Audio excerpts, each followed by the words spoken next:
Think you know the 60s horror scene? Guess again. Forget big studio chills and famous monsters. Lurking in the shadows were wild, low-budget B-movies so weird, so gutsy, and so ahead of their time that most folks still don't know they exist. These are the flicks that made drive-ins legendary, inspired cults, and left audiences asking, "What did I just watch?" Are you ready to uncover the underbelly of horror's golden age? Trust me, some of these will haunt you for all the right reasons. The Brain That Wouldn't Die, 1962. Let's kick things off with a film that redefines disembodied dread. The Brain That Wouldn't Die is that special breed of B-horror that's both bonkers and brilliant, depending on how late it is when you're watching. The premise? A mad doctor crashes his car, beheading his fiancée. But hey, no big deal. He scoops up her still-living head and keeps it alive in a dish, all while shopping around for a replacement body. Yes, you heard that right. A head in a pan, snarking at her insane lover, while he scours strip clubs and shady back alleys looking for the perfect donor. What makes this flick unforgettable isn't just the gruesome concept. It's the relentless, low-budget creativity. Shot in shadowy black and white, the movie milks every penny with smoke, mood lighting, and cackling performances. The infamous laboratory is basically a storage room with wires and goo, but it works. Plus, there's a mutant beast locked behind a door, which delivers a third-act chaos bomb you won't soon forget. This film became a late-night TV staple, the kind of movie that horror hosts introduced with a wink. It's the ultimate so bad it's good horror, but there's real heart beneath the cheese. In the end, The Brain That Wouldn't Die dares to ask, how far would you go for love? Or,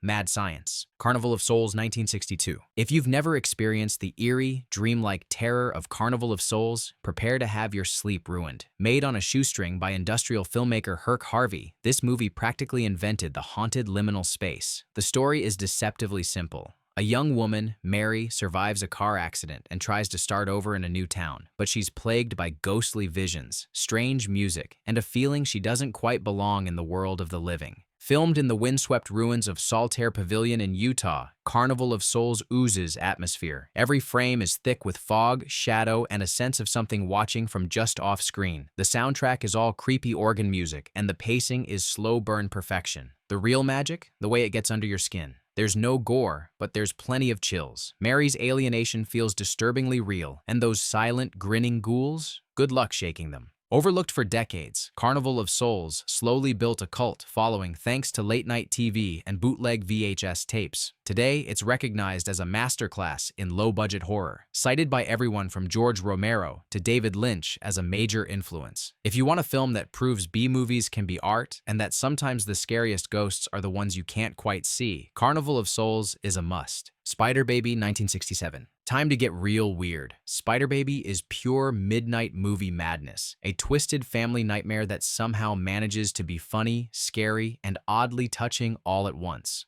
The setup, a decaying mansion, 3 orphaned siblings with a rare disease that makes them mentally regress as they age, and their fiercely loyal caretaker, played by horror legend Lon Chaney Jr. These kids don't just act strange, they're dangerously unpredictable, weaving webs and luring strangers with a grin. Director Jack Hill cooks up a mix of Southern Gothic, black comedy, and drive-in shock. One minute you're watching innocent games, the next you're knee-deep in murder and mayhem. Spider Baby oozes with atmosphere. Think cobwebs, dusty hallways, and unhinged laughter echoing through the night. The cast gives it their all, especially Chaney, whose performance has genuine warmth beneath all the weirdness. Critics didn't know what to do with this one at the time, but it grew into a cult sensation. Tarantino called Jack Hill one of his favorite directors, and you can see why. Spider Baby is strange, stylish, and unafraid to break all the rules. This movie isn't just a footnote in horror history, it's the secret handshake for true genre fans.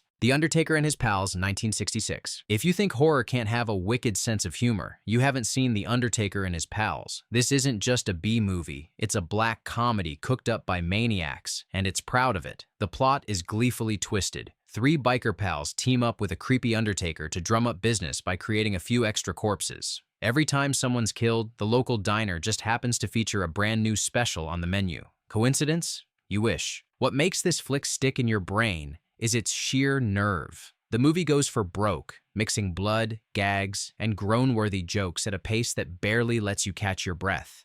There are winking nods to everything from classic horror to Looney Tunes, and the violence is so over the top that it slides into cartoon territory. Yet, underneath the absurdity, there's a sharp satirical edge about small-town America and what folks will do for a buck. It was way ahead of its time, playing like a grindhouse version of Sweeney Todd years before that story hit the big screen. The Undertaker and His Pals is messy, mischievous, and a total blast for anyone who likes their chills with a side of twisted laughs. Blood Feast 1963. You want to talk about movies that changed horror forever? Let's get messy. Blood Feast is the granddaddy of all American gore flicks, the movie that gleefully splattered red corn syrup across cinema history. Directed by Herschel Gordon Lewis, a guy who never met a taboo he didn't want to break, Blood Feast tells the story of a mad caterer who murders women to serve up a sacrificial feast to an ancient goddess. This film has it all: amateur acting, bargain basement sets, and enough fake blood to fill a kiddie pool. And yet, that's exactly what makes it unforgettable. Audiences in 1963 weren't ready for anything this wild. People fainted, critics raged, and the movie was banned in cities all over the country. But teens and college kids lined up at drive-ins, hungry for something they'd never seen before. Sure, the plot is as thin as a butcher's apron, but the gutsy shock value made Blood Feast a smash hit. It inspired a whole new wave of horror, launched the splatter subgenre, and proved that you didn't need a Hollywood budget to make jaws drop. If you want to see where the modern gorefest began, this is ground zero, raw, raucous, and totally unforgettable. The incredibly strange creatures who stopped living and became mixed-up zombies, 1964. With a title this long and unhinged, how could you not be curious? This film is the definition of so bad it's amazing, and proudly wears its outsider status like a badge of honor.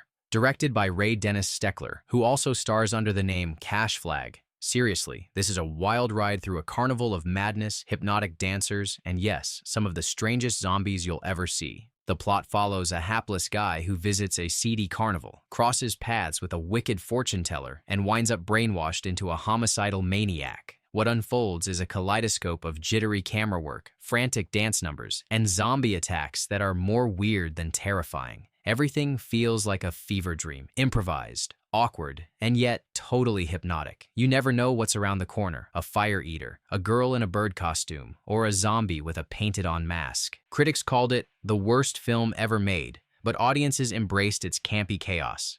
Steckler didn't have money, but he had imagination and guts. This movie doesn't follow the rules. It throws them in the popcorn machine and turns up the volume. If you're looking for the ultimate late-night oddity, this flick is your golden ticket.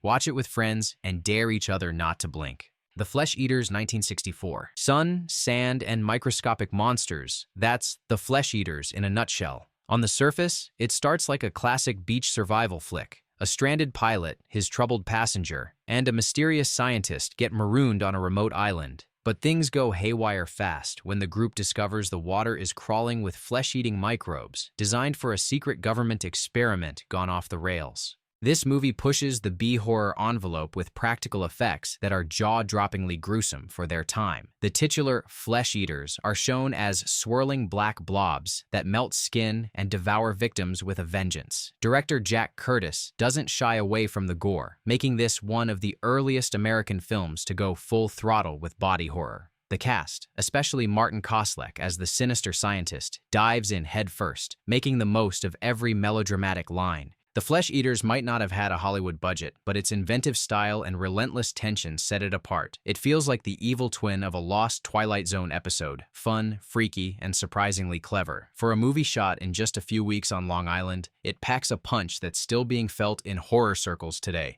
Don't drink the water, and definitely don't swim. Night Tide, 1961. Sometimes the scariest things aren't monsters, but the feeling that something isn't quite right. Night Tide takes that unease and spins it into pure seaside nightmare fuel. Dennis Hopper, before he became an icon, stars as a lonely sailor who falls for a mysterious woman working as a mermaid at a carnival sideshow. But as their romance deepens, Hopper's character suspects she might actually be the real deal, and not in a good way. What makes Night Tide stand out is its dreamy, hypnotic mood. Director Curtis Harrington fills the screen with misty boardwalks, echoing carnival rides, and a slow, creeping dread.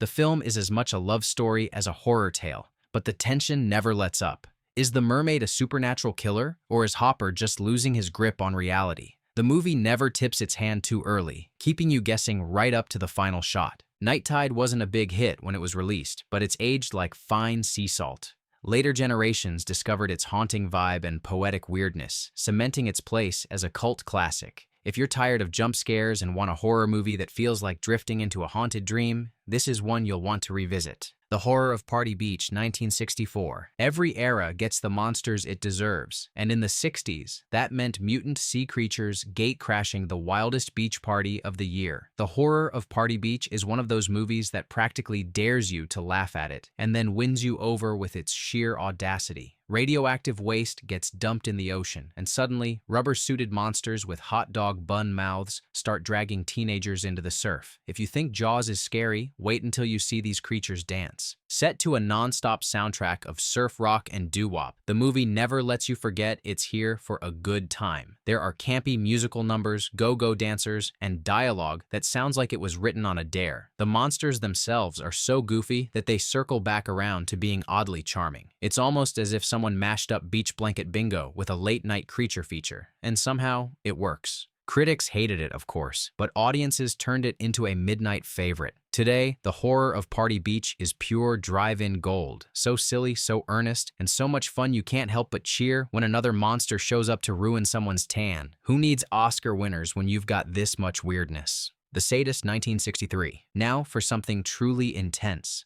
The Satist is a gritty, nerve-shredding shocker that doesn't play by the usual B-movie rules. Loosely inspired by the real-life crime spree of Charles Starkweather, the film throws you into the nightmare alongside three unsuspecting teachers who stumble upon a remote junkyard and into the hands of a sadistic killer and his twisted girlfriend. What makes The Sadist stand out isn't just its violence, but its relentless tension. Arch Hall Jr. delivers a truly unhinged performance as the giggling, gun-waving villain, giving the movie a raw, unpredictable edge. The black and white cinematography is stark and sweaty, and the whole film feels like a ticking time bomb. There are no safe choices, no easy outs, and every minute ratchets up the suspense. While it's a brutal watch, The Sadist is also a showcase for what B-horror could do when it broke free from monsters and mad science. It's a portrait of pure menace, shot on a shoestring and powered by gutsy performances. If you thought 60s horror was all rubber monsters and cheap scares, this film is here to set the record straight. Sometimes the scariest monsters are the ones with a human face.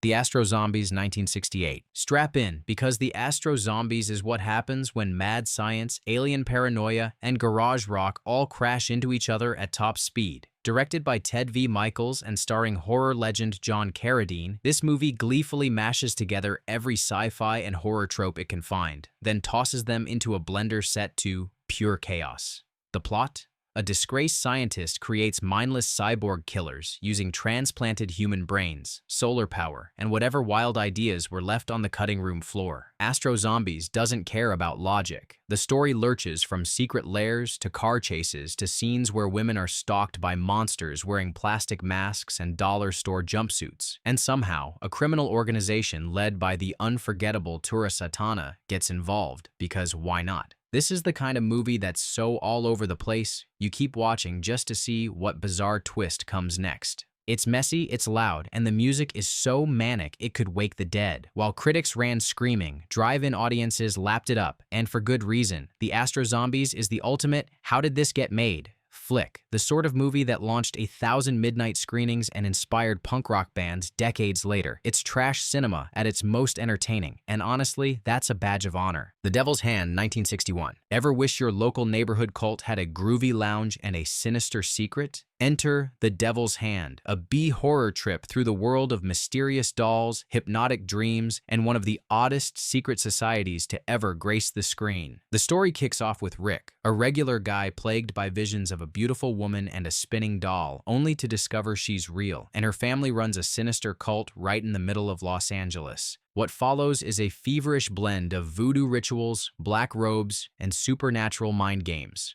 The movie swings between psychological mystery and full-on supernatural shenanigans, with a soundtrack that'll make you want to order a cocktail and wait for the next sacrifice. The set design is pure thrift store gold, and the special effects are endearingly low-tech. Dolls spinning, candles flickering, and cultists chanting in a haze of dry ice. The Devil's Hand was largely ignored in its day, but it's since become a favorite of horror collectors and cult movie fans who love their chills with a side of kitsch. It's weird, it's wild, and it's the kind of B-movie you stumble onto at 2 a.m. and can't stop watching. If you're into secret societies and is this a dream? Weirdness, put this one on your watch list. Equinox 1969. You want to know where the seeds of modern indie horror were planted? Equinox is where it all began. Made for pennies by a group of film students, including future stop-motion legend Dennis Muren, this movie is pure, unfiltered creativity. The plot is classic drive-in gold. Four friends find an ancient book in the woods and accidentally unleash otherworldly terrors. There are demons, monsters, flying ghosts, and a book of forbidden secrets, all brought to life with jaw-dropping stop-motion and in-camera effects. What makes Equinox legendary isn't just the wild special effects, but the raw energy and let's put on a show spirit behind every frame. The film feels handmade, like a passion project fueled by late nights and pure love of monsters. While the acting is charmingly amateurish, the monsters are anything but. They're imaginative, creepy, and miles ahead of their time. Sam Raimi famously cited Equinox as a direct inspiration for The Evil Dead, and you can see the DNA all over it. Equinox is the ultimate underdog story. Released independently, it bounced around drive-ins before being rediscovered by cult film lovers and even picked up for a new edit by a major studio. If you want to witness the DIY roots of American horror, this is Ground Zero, a movie that proves you don't need big bucks to create big scares. So, how many of these forgotten B-horror gems had you even heard of, let alone seen? The 60s were packed with movies that broke rules, got weird, and rewrote the playbook on what horror could be, all without a blockbuster budget. Drop your favorites in the comments and tell me which wild classic I missed. Like, share, and subscribe if you crave more cinematic oddities. Who knows, your new all-time favorite might be lurking in the shadows, just waiting to be discovered.